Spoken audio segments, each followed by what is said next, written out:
Metre দিয়ে check করলে আর কি এটা বোঝা যায় যে গাড়িটা বৈধ কি অবৈধ। ডিজিটাল প্লেট নাম্বার লাগানো হচ্ছে যে এখন সব হচ্ছে নতুন ডিজিটাল যুগ, অনলাইন যুগ, এই জন্য ডিজিটাল করা হচ্ছে। মোটরসাইকেল কিংবা গাড়ি সব যানবাহনে যেসব ডিজিটাল নাম্বার প্লেট ব্যবহার করা হয় তা নিয়ে কি কখনো প্রশ্ন জেগেছে? কেন ব্যবহার করা হয় এসব ডিজিটাল নাম্বার প্লেট? সাধারণ নাম্বার প্লেটের সঙ্গে কি বা পার্থক্য? এরই প্রশ্নের উত্তর খুঁজবো এই প্রতিবেদনে। সঙ্গে আমি আছি মধুরিতা মোশাররত, ক্যামেরায় আছেন ইয়াসির আরাফাত। মিরপুরে বিআরটি কার্যালয়ের মূল গেটের সামনে দেখা মিলে সারি সারি সব গাড়ি।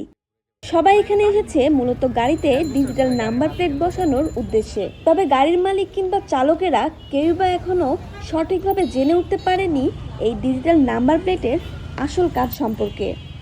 সরকার দিছে, কিন্তু সরকার তো এটার কোড নাম্বার দেয়নি, যে এটা তো রাস্তার দেশের গ্রামে গেলে এটা কোডে কোনো কার্যক্রম হয় না। বিআরটি কার্যালয়ের ভেতরে গেলে দেখা মেলে মোটর বাইকের লাইন, উদ্দেশ্য ডিজিটাল নাম্বার প্লেট সংযুক্ত করা। কিন্তু এখানেও জানা যায় বেশিরভাগ মোটর বাইক চালকেরই ধারণা নেই ডিজিটাল নাম্বার প্লেট সম্পর্কে। ডিজিটাল প্লেটটা লাগানো হয়েছে মানে যাতে আলাদা যাতে কেউ টিন সিটের উপরে টিন প্লেন সিট লাগাই, যাতে কেউ নাম্বারটা না লেখালেখি করে। ঠিক আছে। 2012 সালের অক্টোবরে ডিজিটাল নাম্বার প্লেট লাগানোর প্রকল্প শুরু করে বিআরটিএ।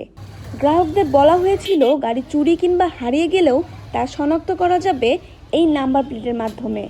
ডিজিটাল নাম্বার প্লেটের মধ্যে এক ধরনের চিপ থাকবে যার মাধ্যমে এটির অবস্থান ট্র্যাক করা যাবে, কিন্তু বাস্তব চিত্রে তা সম্পূর্ণ ভিন্ন।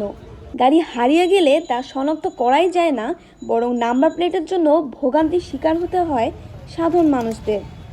যেহেতু আমাদের বর্তমানে ডিজিটাল নাম্বার প্লেটে চিপই নেই, যেখানে জিপিএস ছাড়া ট্র্যাকিং করা পসিবল না, সো এটা আসলে পসিবল না যে আমাদের বাইক চুরি হলে সেটা উদ্ধার করা বা সেটা লোকেট করা যাবে। এরকম কোনো কিছু আমি পাইনি, তবে আমার একটা বাস্তব অভিজ্ঞতা আছে। সেটা হলো কিছুদিন আগে আমার বাইক একটা গাড়ি পিছন দিয়ে ধাক্কা দেয়। তো পরবর্তীতে আমি সেই গাড়ির নাম্বার প্লেটের একটা ছবি তুলি এবং সেই নাম্বারটা আমি ট্রাফিক পুলিশকে জানাই। তো জানানোর পরে দেখা যায় যে তারা বলল তাদের আসলে কিছুই করার নেই এবং তারা কোনো পদক্ষেপ নিতে পারলো না। তো আমার কাছে তখন মনে হলো যে আসলে এই ডিজিটাল প্লেটের মানেটা কি। ডিজিটাল নাম্বার প্লেট এফআইডির জন্য মোটর বাইক প্রতি 2200 টাকা এবং প্রাইভেট কারে 4628 টাকা নেওয়া হয়। বিআরটির তথ্য বলছে প্রায় 60 লক্ষ যানবাহন থেকে এই বাবদ বছরে প্রায় 1.5 কোটি টাকা আদায় করা হয়। যানবাহনের রেজিস্ট্রেশন এবং প্লেট নাম্বার লাগাতে এই বিপুল পরিমাণ অর্থ ব্যয় করলেও কাঙ্ক্ষিত সুবিধা পাচ্ছে না গ্রাহকরা।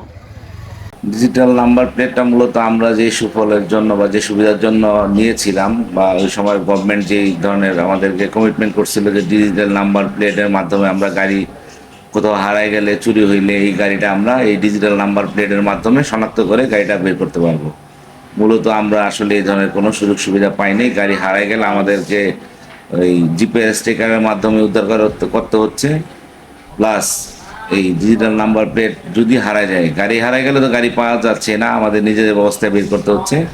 আর নাম্বার প্লেট যদি কোথাও কখনো হারায় যায়, সেক্ষেত্রে এটা তুলতে আমাদের পুনরায় টাকা জমা দিতে হচ্ছে, লাইনে দাঁড়ায় নাম্বারটা আবার নিতে হচ্ছে। প্লাস রাস্তায় যদি আমরা কোনো গাড়ি ডিজিটাল নাম্বার প্লেট ছাড়া বের করি, সেক্ষেত্রে পুলিশ হয়রানি, সার্জেন্ট হয়রানি আসছে, হয়রানির শিকার হচ্ছি।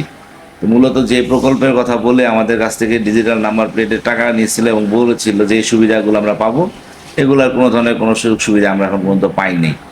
2012 সালে শুরু হওয়া এই অনর্থক প্রকল্পের শেষ কোথায়?